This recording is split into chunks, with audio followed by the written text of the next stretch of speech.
Welcome back to Draft House, everyone. I am Joe. Today we'll be doing a 2027 NFL Draft Prospect Watch List for linebackers. As a reminder, we've done other positions before. We're going to finish this series out in a little bit here. Make sure to like and subscribe if you want to see all those videos. We'll have more coming to you before we get to the 2026 college football season.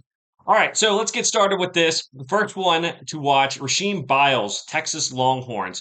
Three-star recruit in class 2023, signed with Pitt out of Ohio. Didn't play much his first season, then broke out in 2024. 82 total tackles, 14 and a half tackles for loss, and five and a half sacks. Team won 7 games that year. 2025 improved, tallying 101 tackles, 17 tackles for loss, and four and a half sacks. He paired well with Kyle Lewis, the other Pitt linebacker, and he took a step forward last season as well. Then he transfers to Texas this offseason. Just like Kyle Lewis, a little bit undersized at 6'1", 220 pounds. It'll be tough for him to really fit in as an NFL linebacker. Maybe he's a big nickel. That's something that he could do. But he's a great athlete, able to match up in coverage very well for a linebacker, and he attacks gaps and shoots downhill pretty well as well. Needs to add strength and clean up some of the missed tackles, but if he doesn't work as the traditional linebacker, maybe he does have that unique role, something that I think is going to become more prevalent in the NFL based on some of the trends that they have. So a guy that put up a lot of good stats, and I think now gets more of a spotlight playing at Texas. Just that size is going to be the concern, and making sure he can finish plays with that tackle. Next up, Sammy Brown, Clemson Tigers. Five-star recruit in the class of 2024, signed with Clemson out of Georgia. Played well earlier in his career, 80 tackles, 11 and a half tackles for loss, and five sacks as a freshman. Brown helped the Tigers make the CFP in that season in 2025. Racked up 106 total tackles, 13 and a half tackles for loss, and five sacks. Played well, even with Clemson's team struggling. That's a big theme for them last year. They had a lot of draft prospects. They had some guys having good individual performances. They just could not get mainly that offense, I think, going in a way that could help that defense. And the defense didn't play up to their potential either. Solid size for an NFL linebacker, 6'3", 235 pounds. Effective blitzer, but also shows really good run defense, processes things very, very well, and his quickness getting to the football. He can improve his coverage and show better eye balance in zone coverage. There's sometimes where he can get too locked in on the quarterback and can lose sight of the receivers. That's something I'm watching for this year. Brown is a very highly touted linebacker prospect, obviously a highly touted recruit, and kind of developing that as he goes through his college career. There's going to be some big games for Clemson this year. I know it's not the toughest schedule, but they're going to play LSU. They're going to have some tough games in conference as well. So we'll see what he can do and if he can help bring this Clemson program back to a point of being a solid contender. Next up, Suntarine Perkins, the Ole Miss Rebel. He was a five-star recruit in the class of 2023. He's decided to stay in-state to play for Ole Miss. 38 total tackles, five and a half tackles for loss, and three and a half sacks as a freshman. In 2024, he had a great season, 60 total tackles, 14 tackles for loss, and 10 and a half sacks, helping the team win 10 games. Then the 2025 season wasn't quite as good as 2024. Perkins racked up 81 total tackles, 12 and a half tackles for loss, and four and a half sacks. But he did help Ole Miss make a run to the CFP semifinal. And I think what the thing with Perkins is just that size. At 6'1", 210 pounds, severely undersized linebacker. For one that saw so much production, he rushed the quarterback well, but he's 6'1", 210 pounds. How do you put him on the edge? Do you play him as a linebacker? He's a guy that just doesn't have a real fit. He kind of reminds me a little bit of Harold Perkins in that way from the last couple of years. He was just in the draft last year. Great pass rusher, has the versatility to be able to do different things, shows good coverage potential. He just needs to add strength, show he can shed better. And I just don't, the defensive coordinator of the team that drafts him is going to have to figure out how to use him. Do you bulk him up playing linebacker? Do you use him as a nickel player? It's going to be a lot of things to figure out for this player, although the flashes on tape are encouraging. All right, Kingston Villalamo Asa out of Notre Dame. He was a four-star recruit class 2024, signed from Notre Dame out of California. Played immediately for the Fighting Irish, 37 total tackles, two and a half tackles lost, and one sack in 2024. 2025, bigger role there, 48 total tackles, seven and a half tackles for loss, and three sacks. Hope Notre Dame win those 10 games, although they did miss the CFP. They'll be looking for more this year. Solid size, 6'3", 230 pounds. Can fill out his frame a little bit more, I think, as well.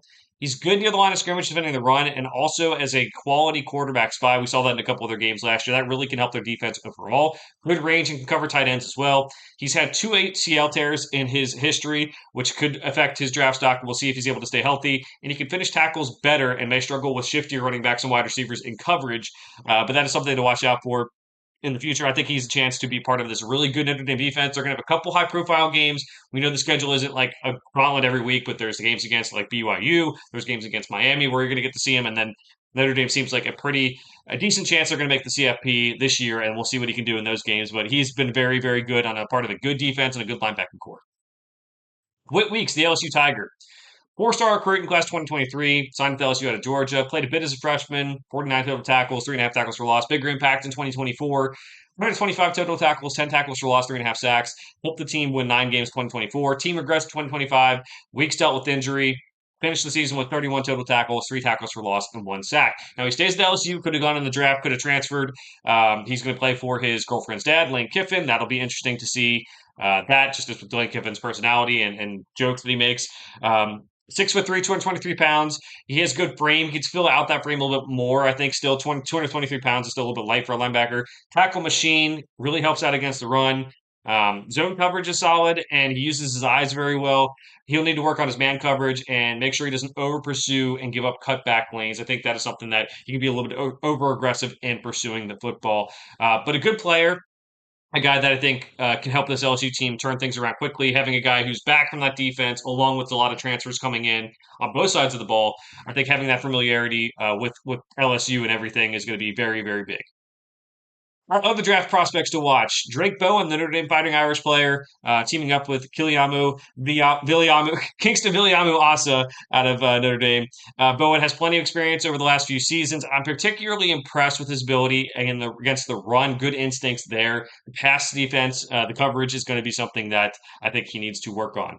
Amari Campbell, the Tennessee Volunteer. Now, he started his career at North Carolina, transferred to Penn State last season, had over 100 total tackles. Now, with all the coaching changes there, he's at Tennessee. It seems like he's a guy that they're going to try to really build this defense around. They don't have a lot of returning talent on defense, but he can be a guy who comes in and makes a big impact for this Tennessee team. Chris Cole, the Georgia Bulldog. He may be the next great Georgia linebacker.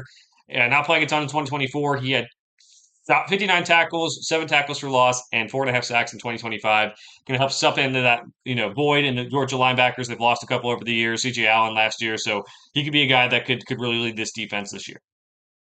Owen Heineke, the Oklahoma Sooner. Now, he was in the draft. He do the whole thing where he got extra eligibility. That's something that I think teams will need to take note of. Is just, where was he rated last year? Probably mid to late round pick. Can he play his way up to a higher round this year? Maybe. Just 1 year production and made plenty of plays. But really, I think it's going to be fun to watch this Oklahoma defense. They have some good players up front.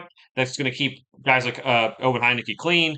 And that's something that he can maybe make a lot more plays this year as well. So, can he build on his draft stock after originally being in the 2026 draft and now coming back for another season?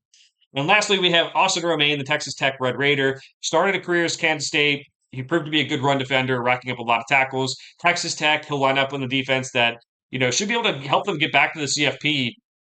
And he's going to be a guy that can provide that run defense, can sometimes be exposed in coverage, but excited to see what type of stats he can rack up and how the Texas Tech defense can do. So those are the linebackers I've watched so far before the 2026 college football season. Let me know if there's anyone else I should watch before that point. Make sure to like and subscribe if you like these type of videos and like the draft being covered all year round. For now, thanks for watching. We'll see you guys next time.